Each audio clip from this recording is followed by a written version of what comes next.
तुम्हारा दान, तुम्हारा भजन, तुम्हारा कीर्तन, तुम्हारा मंत्र जाप, जो शिव महापुराण की कथा आप सुन रहे हो, जो मंत्र का स्मरण आप कर रहे हो, जैसे भी पांडे जी बोले कि श्री शिवाय नमस्तुभ्यम मंत्र ऐसा मिल गया कि वो मंत्र मेरा जीवन संवार दिया। जिस मंत्र को आप जप रहे हो वो साधारण नहीं हो सकता, जो आप दान कर रहे हो वो साधारण नहीं हो सकता, जो पुण्य कर रहे हो वो साधारण नहीं हो सकता। ना जाने तुम्हारा दान, तुम्हारा पुण्य, तुम्हारा सत्कर्म कब तुम्हारे सामने आकर खड़ा हो जाए और तुम्हारे आड़े आकर सम्मुख में आ जाए और तुम्हारे जीवन को बचा ले, इससे बढ़कर कोई सुख नहीं हो सकता। इसलिए बारंबार जपते रहे श्री शिवाय नमस्तुभ्यम, ये मंत्र का जाप नित्य करते रहो, स्मरण में डूबे रहो। ये भाग्य है हमारा, ये पुण्यता है। आज शंकर भगवान स्वयं करें हर हर महादेव। भगवान शिव ने जैसी हर हर महादेव बोला तो पूछ लिया कि हर हर महादेव भगवान आप बोल रहे हो। भगवान विष्णु ने पूछा कारण क्या है। भगवान बोले कारण केवल इतना सा है कि दूसरी जगह का जल लाकर चढ़ाया, लक्ष्मी अंदर से लाकर एक लोटा पानी चढ़ाती तो मुझे सुख मिल जाता। मुझे नहीं चाहिए भाई।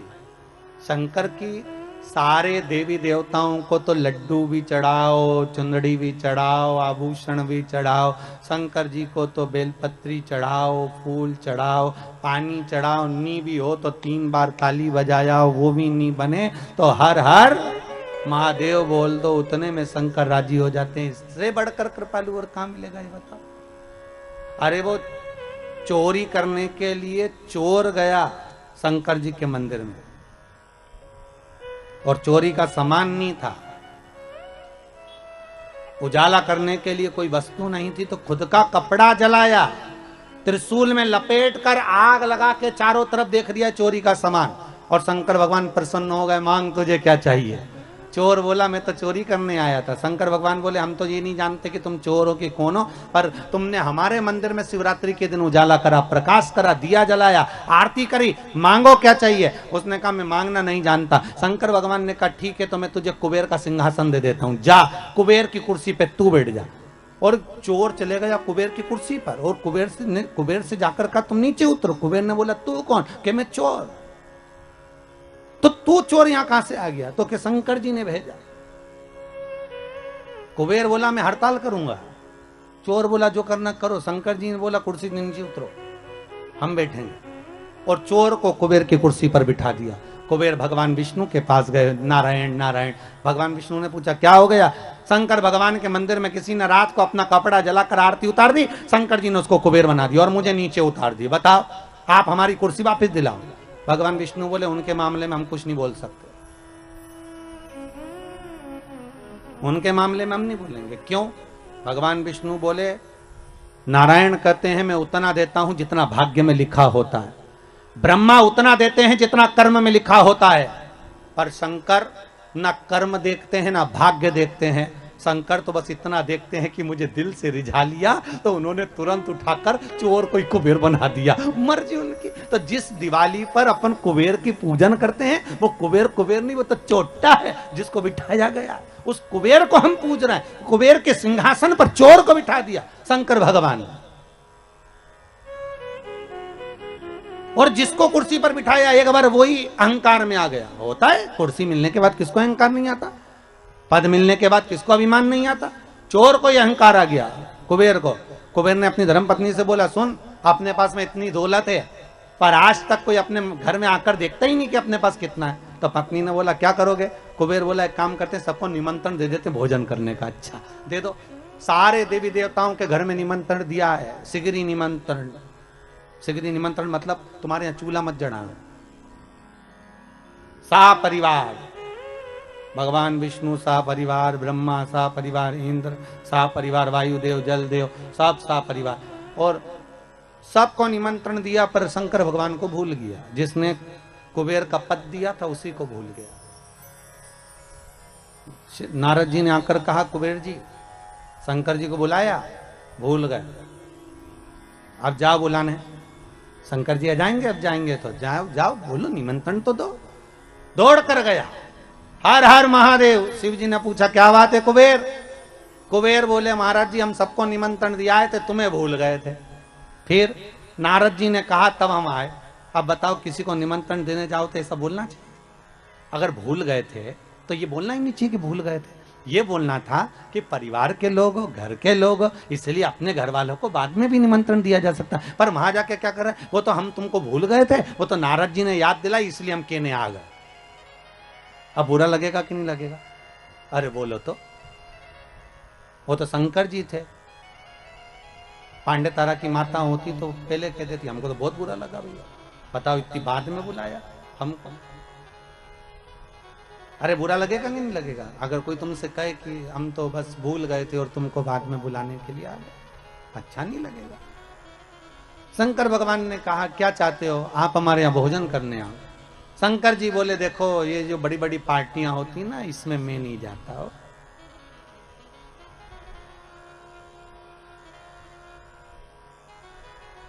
आप में से कितने लोग हैं जिनके घर में शादी होती होगी तो शमशान में पत्रिका देने जाते होगे? अरे बोलो तो, कोई जाता है शमशान में पत्रिका देने के लिए? नहीं। शंकर जी बोले भैया इतनी बड़ी बड़ी पार्टियां मैं अटेंड नहीं करता, मैं इतने बड़े बड़े फंक्शन में नहीं जाता, तो तुम्हारे यहाँ, हमारे यहाँ किसको भेजोगे? शंकर भगवान बोले एक काम करेंगे, गणेश जी को भेज देंगे। इतने में कुबेर बोला इतना सा गणेश क्या खाएगा? शंकर जी ने मन में सोचा, खाएगा तो तुझे ही मालूम पड़ जाएगा, अभी तूने देखा क्या। इतना सा गणेश हमारे यहाँ क्या खाएगा?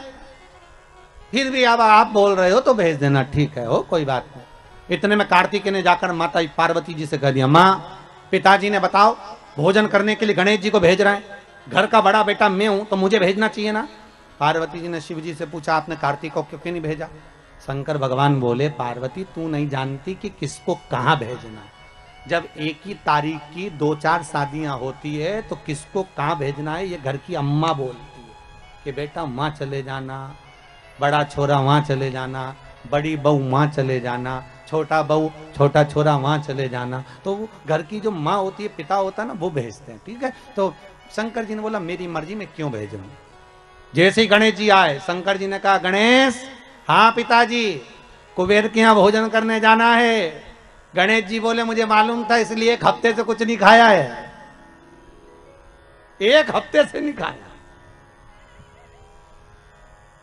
शंकर जी मन में सोचे औलाद तो हमारी है,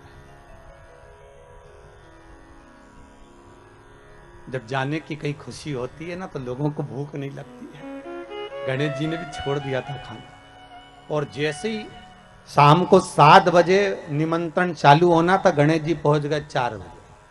कितनी बजे पहुंचे? 4 बजे। और जाते से आवाज लगाए कुबेर भैया, ओ कुबेर भैया। अब कुबेर जी तो नहीं आए, कुबेर जी की पत्नी आ गई। क्या बात है? गणेश जी बोले भोजन करने आए। अच्छा। कुबेर जी की पत्नी ने कुबेर जी से कहा कि गणेश जी भोजन करने आए, तो कुबेर जी बोले अभी काय को आ गए, 4 बजे से 7 बजे भोजन है, क्या करेंगे अभी से? हमें नहीं मालूम, पर तुम वो अभी से आ गए। तो कुबेर जी बोले एक काम करो कि जितने लोग जिम के जाते जाए उनको जिमा दो और जाने दो, उनको खिलाओ और जाने दो, उनको खिला दो, खिला दिया जाए उनको, ठीक है। गणेश जी के लिए एक चौकी लगाई और चौकी पर श्री गणेश जी महाराज को बिठा दिया, चौकी पर गणेश जी को बिठा दिया। और जैसे ही चौकी पर गणेश जी को बिठाया, गणेश जी से कहा खाओ, थाली लाकर रख दी, भोजन करना प्रारंभ करो। अब गणेश जी ने जैसे ही भोजन करना प्रारंभ किया तो गणेश जी कुबेर जी से पूछे भैया खाएं? हाँ खाइए। भाभी जी खाएं? हाँ हाँ खाइए। और गणेश जी ने जो खाना चालू करा, 33 कोटि देवताओं का भोजन 15 मिनट में निपटा गया। 15 सब खा गया।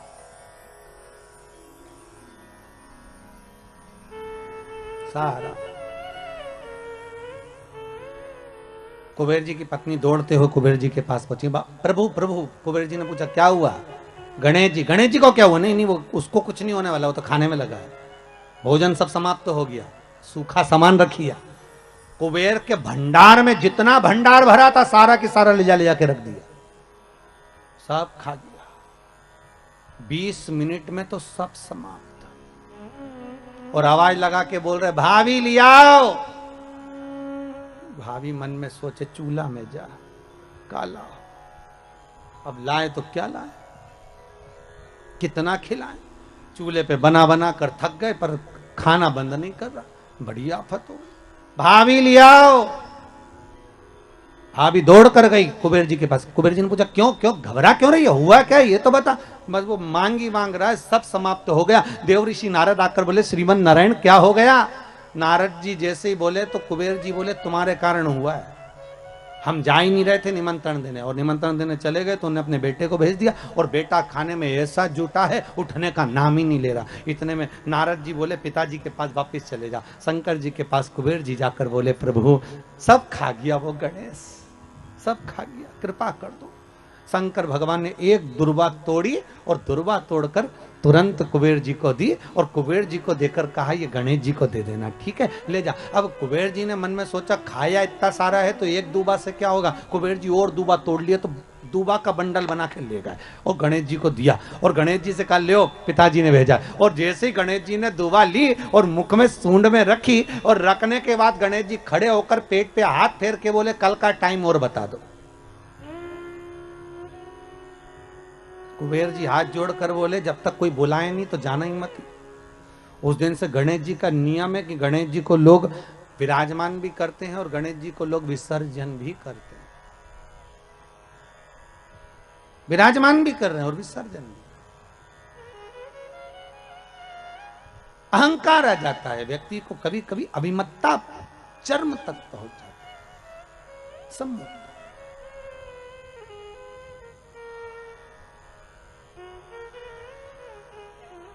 शिव कह रहे हैं मैंने लक्ष्मी से ये नहीं कहा कि तुम मुझे ये दो। भगवान शंकर कह रहे हैं नारायण मैंने आपसे भी नहीं कहा कि मुझे कोई वस्तु प्रदान करो, पर अगर लक्ष्मी जी को जल भी चढ़ाना था तो अपने ही घर का चढ़ा देती तो आज मुझे प्रसन्नता का भाव हो जाता। प्रसन्नता का भाव।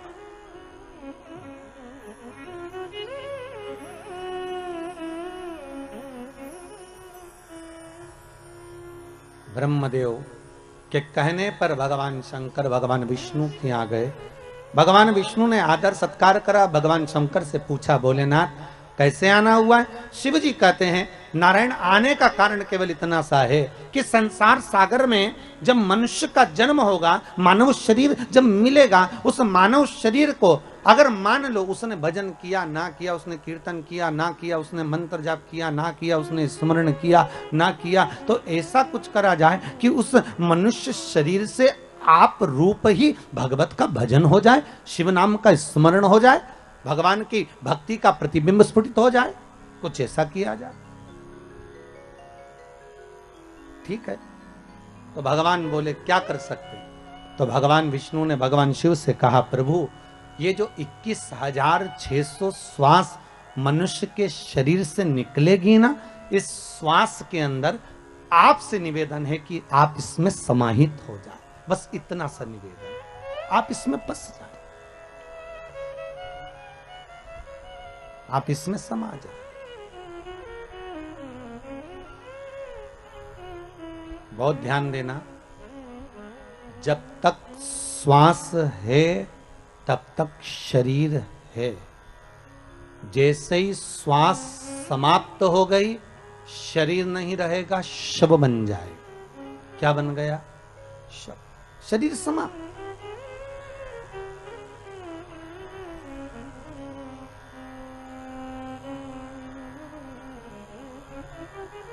फिर वो शरीर नहीं रहा है, वो केवल एक शव बन गया, उसका मूल तत्व समाप्त हो गया। श्वास में शिव है।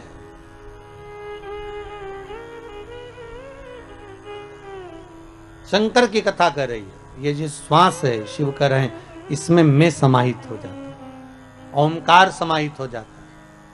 इसलिए बार बार आपको फिर निवेदन कर रहे हैं कि देखिए परमात्मा को हर बार धन्यवाद देना ना भूले, हर क्षण में हर पल में उस परमात्मा को धन्यवाद देते रहो। जरा अखबारों को टीवियों को खोल कर देखिए, कई जगह आपको मिलेगा कि वहाँ ऑक्सीजन कम पड़ गई, ऑक्सीजन की टंकी कम पड़ गई। जरा विचार करो, एक मरीज को ऑक्सीजन की एक टंकी खत्म हो जाती है, समाप्त हो जाती है, तो पूरा परिवार हॉस्पिटल में खिन्न भिन्न हो जाता है। उस विचार करिए कि उस परमात्मा ने इस प्रकृति को बनाने के लिए कितनी ऑक्सीजन दी होगी और किस तरह से निशुल्क देकर इस संसार सागर में कितनी ऑक्सीजन देकर संसार के लोगों को जीवित रखा होगा। उस परमात्मा को बारंबार धन्यवाद देना चाहिए कि ये तेरी कृपा से हो, ये तेरी दया से हो रहा है, ये तेरी करुणा से हो रहा है, और तेरी करुणा बिना कुछ नहीं हो सकता।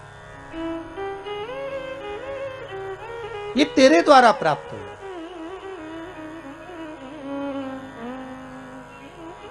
महाराज,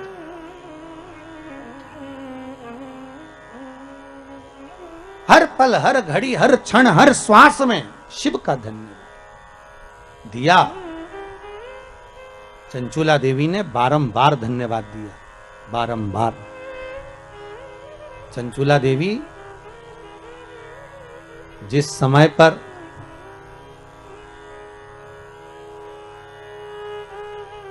पार्वती जी की सखी बन गई थी चंचुला देवी,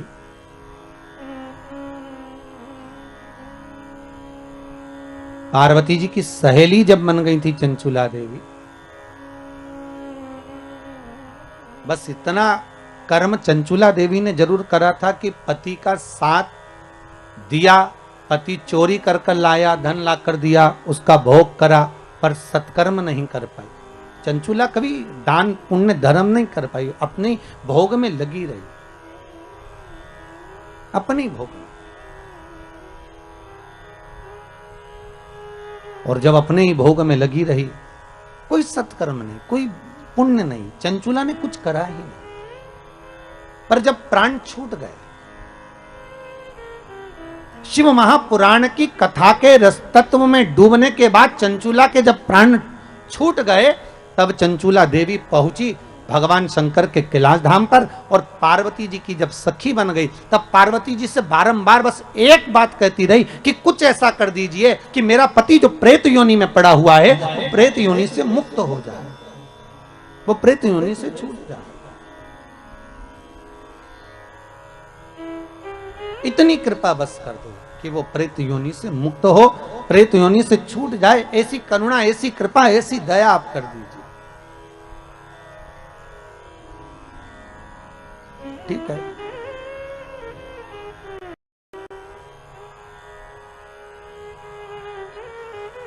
माता पार्वती जी ने चंचुला देवी से कहा था कि तुम जाओ और जाकर देव ऋषि नारद से कहो कि हमको हमारे पति के मोक्ष हेतु, उद्धार हेतु शिव महापुराण की कथा श्रवण करा दो, शंकर की कथा।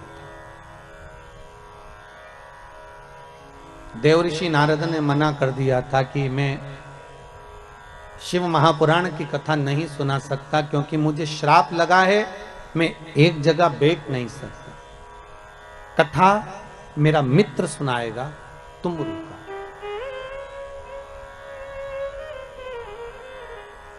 आप लोग यदि कभी साउथ में गए हो, दक्षिण में, तो दरवाजे पर, शंकर जी के मंदिर के दरवाजे पर दो मूर्ति आपको नजर आएगी, एक देवऋषि नारद की, एक तुमरुका जी की। जैसे देवऋषि नारद के हाथ में करताल है, बीणा है, उसी तरह तुमरुका जी के भी हाथ में करताल है, बीणा है।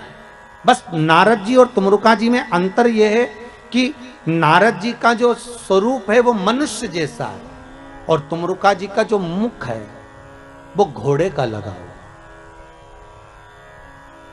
कभी कभी आपने ऐसा मुंह देखा होगा, ऐसा शरीर देखा होगा कि हाथ में करताल है, वीणा है और मुख घोड़े का लगा हुआ, घोड़े का मुख, वो तुमरुका जी जो शंकर की कथा में नित्य डूबे रहते, नित्य शिव स्मरण में हर पल, हर घड़ी, हर क्षण डूबे रहते।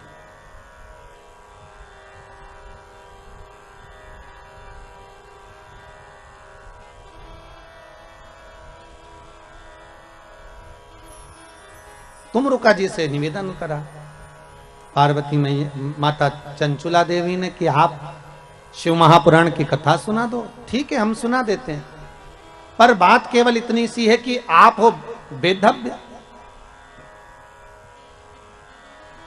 और शिव महापुराण की कथा का जजमान जो होना चाहिए वो अखंड सौभाग्यवती नारी अपने पति के साथ बैठकर शिव महापुराण की पूजन करे, बस इतना ही तो चाहिए। तो चंचुला देवी के मुख से निकल गया, तुम रुका जी ये बताओ, क्या कोई बेधव्य नारी शिव महापुराण की कथा नहीं करवा सकती क्या? क्यों नहीं करवा सकती? करवा सकती, बस करना एक पड़ेगा। क्या कि जिस समय शंकर की पूजन हो, शिव महापुराण विराजमान हो, शंकर का अनुमोदन हो, उस समय पर जोड़े की जरूरत पड़ेगी। तो बेधव्य नारी भगवान शंकर से यह प्रार्थना करे कि मैं शिव की कथा को जब सुन लूं तो भोलेनाथ ऐसी कृपा करना कि मेरे प्राण अगर जाएं तो पति के लोक में जाएं और आने वाले समय में मैं कभी बेधव्य ना हूं, अखंड सौभाग्य लेकर जाऊं, ऐसी कृपा करना। अखंड सौभाग्य लेकर।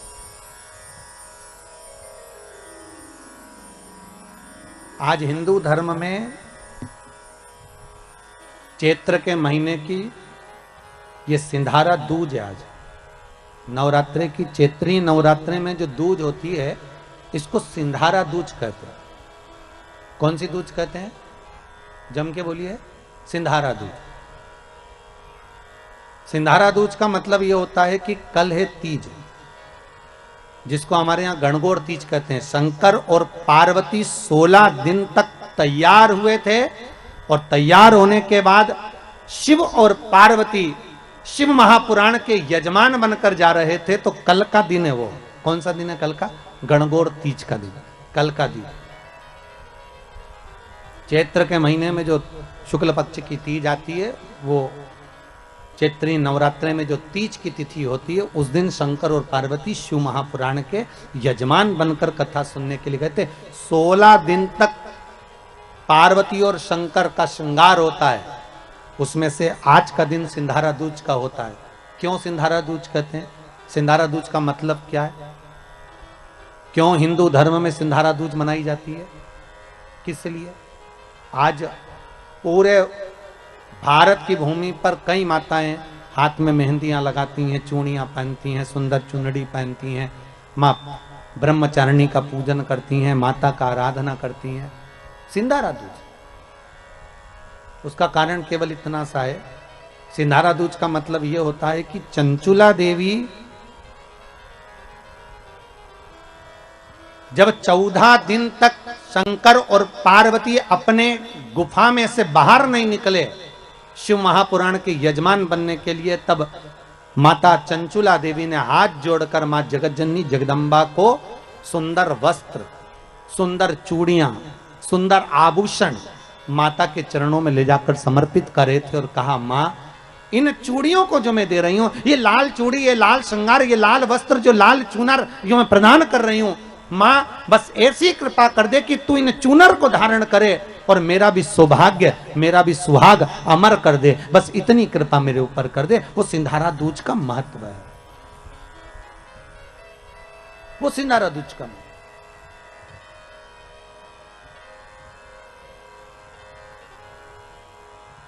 आज भारत की भूमि की सभी माताओं को सिंधारा दूज का बहुत बहुत बधाई। माता पार्वती, गणगौर महारानी, ब्रह्मचारिणी महारानी, मां जगतजननी आपके सुहाग को अखंड सौभाग्यवती बनाए, यही भगवान से प्रार्थना।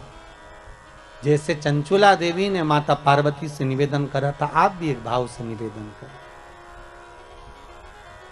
हे मां, हे दया करने, आप कृपा करें।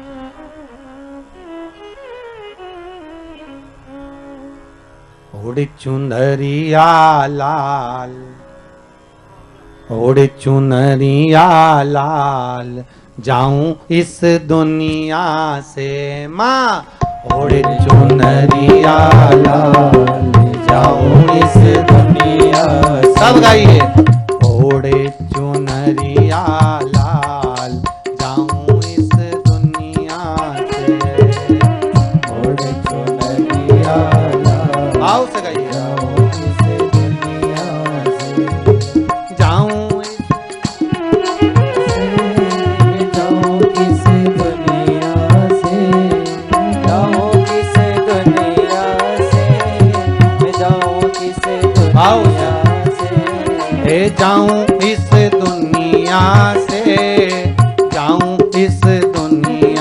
से, जाऊं किस दुनिया से, जाऊं किस दुनिया से।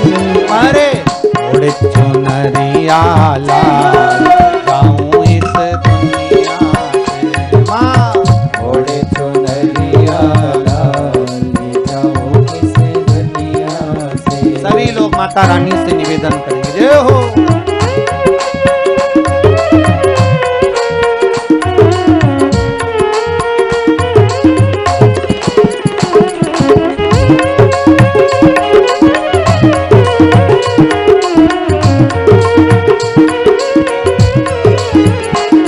हर भोले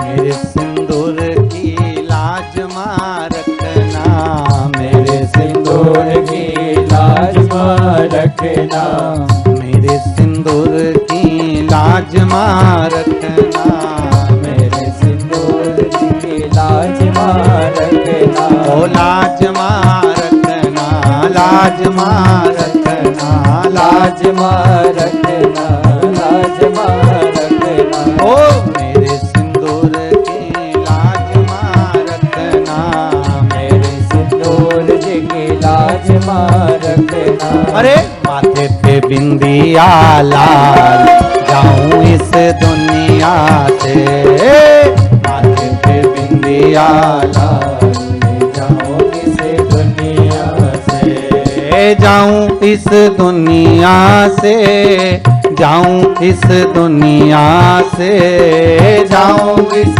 दुनिया से, जाऊं किस दुनिया से। जाऊं इस दुनिया से, जाऊं इस दुनिया से, जाऊं किस दुनिया से, जाऊं किस दुनिया से। अरे ओढ़े चुनरिया लाल जाऊं इस दुनिया से। माँ ओढ़े चुनरिया लाल जाऊं किस दुनिया से। जय हो।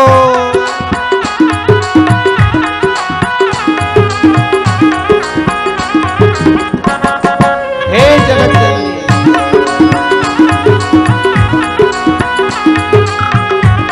हे दुर्गा महारानी, हे तीज माता, सिंधारा दूत के लिए अखंड सौभाग्यवती नारियां माँ को रिझा रही, जय हो।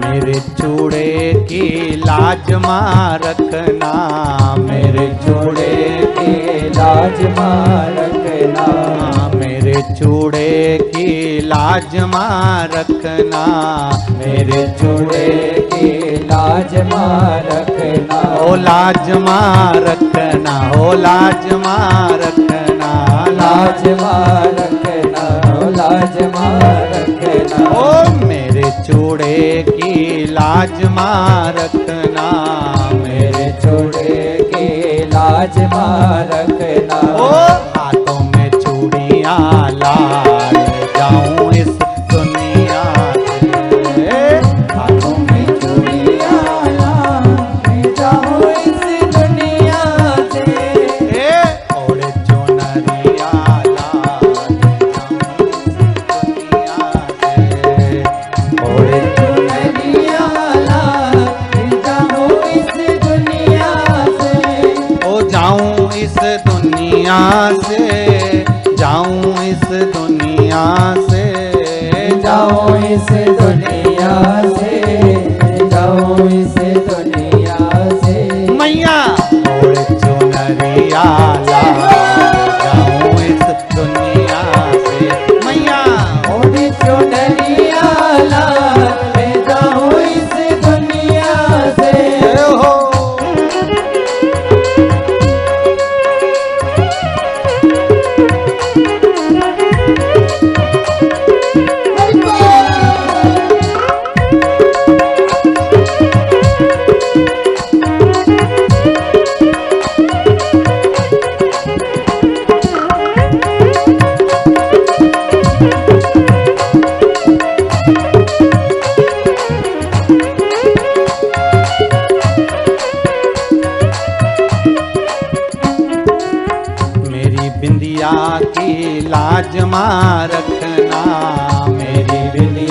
की लाज मां रखना, ओ मेरी मेहंदी की लाज मां रखना, मेरी मेहंदी की लाज मां रखना, ओ लाज मां रखना, लाज मां रखना, लाज मां रखना, ओ लाज मां रखना, ओ मेरी मेहंदी की लाज मां रखना, मेरी मेहंदी की लाज मां रखना, ओ पाँव में महावर लाल जाऊं इस दुनिया से, अरे पाँव में पायल लाल में जाऊं इस दुनिया से, ओढ़ चुंदरिया लाल जाऊं इस दुनिया से, ओढ़ चुनरिया लाल जाऊं इस दुनिया से, जाऊं इस दुनिया से, जाऊं इस दुनिया से, जाऊं इस दुनिया से, जाऊं इस दुनिया से, ओ मैया ओढ़ चुनरिया लाल जाऊं इस दुनिया से, अरे ओढ़ चुनरिया लाल जाऊं इस दुनिया से, मैया ओढ़ चुंदरिया लाल जाऊं इस दुनिया से, ओढ़ चुनरिया लाल जाऊं इस दुनिया से, मैया ओढ़ चुंदरिया लाल जाऊं इस दुनिया से, ओढ़ चुनरिया लाल जाऊं इस दुनिया से, बोल दुर्गा महारानी हर हर महादेव। स्वयं चंचुला देवी माँ पार्वती से सिंजाना दूज के दिन निवेदन करती है कि मेरा सौभाग्य अमर कर दो और आपके सिवा कोई नहीं कर सकती, इसलिए माता के चरणों में चूड़ी भी दी, मेहंदी भी दी, टीकी भी दी, श्रृंगार भी दिया, वस्त्र भी दिया। इसलिए सिंधारा दूज के दिन, आज के दिन सौभाग्यवती माताएं एक दूसरे को सिंधारा देती हैं। आज भी नियम है हमारा, प्रदान करते। कृपा करो मां, शिव जी कथा का रस तत्व ग्रहण करने के लिए पधारे। तुमरुका जी से जाकर निवेदन करा, तुमरुका जी हम कथा सुनना चाहते हैं। और कथा किसके लिए सुन रहे हैं तुमरुका जी? आपको मालूम है? तुमरुका जी ने पूछा, प्रभु आप कोई भी कार्य करते हो तो जग कल्याण के लिए करते हो, इसलिए मुझे उम्मीद है कि आप जो कथा सुन रहे हो वो चंचुला देवी के पति के मोक्ष के लिए सुन रहे हो। एक बात पहले भी कही, आज फिर कह रहे हैं, पानी में डूबकर मरे हुए व्यक्ति की मुक्ति नहीं होती, सर्प से डसे हुए व्यक्ति को भी मोक्ष नहीं मिलता। तीसरा, स्त्री के हाथ से, नारी के हाथ से मरे हुए व्यक्ति को भी मोक्ष नहीं मिलता। बहुत ध्यान देना महाराज, गरुण पुराण, शिव पुराण, स्कंद पुराण, पद्म पुराण, नर्मदा पुराण और लिंग पुराण, इसमें वर्णन किया गया है कि कुंवारी अवस्था में मरे हुए व्यक्ति को भी मोक्ष नहीं मिलता।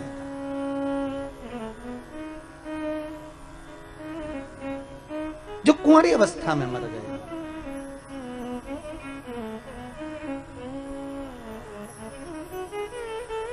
बहुत ध्यान देने वाली कथा है हमारे, बहुत ध्यान देने।